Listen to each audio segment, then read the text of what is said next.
Chapter 7 Maneuvering. Sun Tzu said, "In war, the general receives his commands from the sovereign. Having collected an army and concentrated his forces, he must blend and harmonize the different elements thereof before pitching his camp. After that comes tactical maneuvering, than which there is nothing more difficult. The difficulty of tactical maneuvering consists in turning the devious into the direct, and the misfortune into gain. Thus, to take a long and circuitous route after enticing the enemy out of the way, and though starting after him, to contrive to reach the goal before him, shows knowledge of the artifice of deviation. Maneuvering with an army is advantageous, with an undisciplined multitude most dangerous. If you set a fully equipped army in march in order to snatch an advantage, the chances are that you will be too late. On the other hand, to detach a flying column for the purpose involves the sacrifice of its baggage and stores.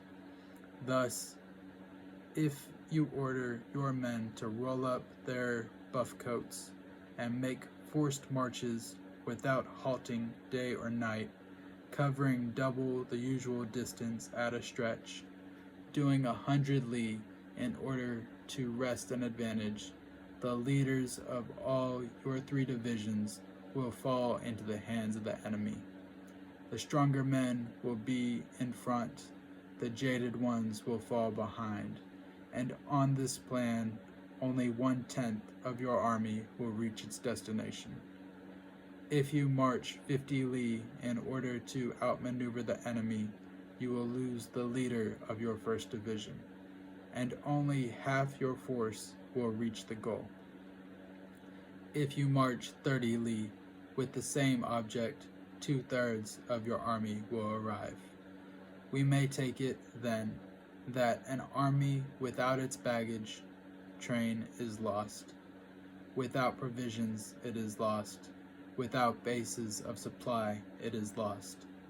We cannot enter into alliances until we are acquainted with the designs of our neighbors. We are not fit to lead an army on the march unless we are familiar with the face of the country, its mountains and forests, its pitfalls and precipices, its marshes and swamps. We shall be unable to turn natural advantage to account unless we make use of local guides. In war, practice dissimulation, and you will succeed. Move only if there is real advantage to be gained. Whether to concentrate or to divide your troops must be decided by circumstances. Let your rapidity be that of the wind, your compactness that of the forest. In raiding and plundering, be like fire, in immovability like a mountain. Let your plans be dark and impenetrable as the night, and when you move, fall like a thunderbolt.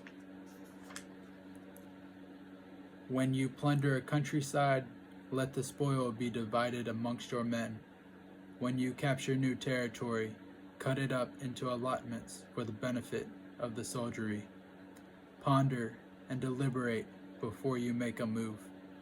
He will conquer who has learned the artifice of deviation. Such is the art of maneuvering. The Book of Army Management says, "On the field of battle, the spoken word does not carry far enough. Hence, the institution of gongs and drums, nor can ordinary objects be seen clearly enough. Hence, the institution of banners and flags. Gongs and drums, banners and flags are means whereby the ears and eyes of the host may be focused on one particular point.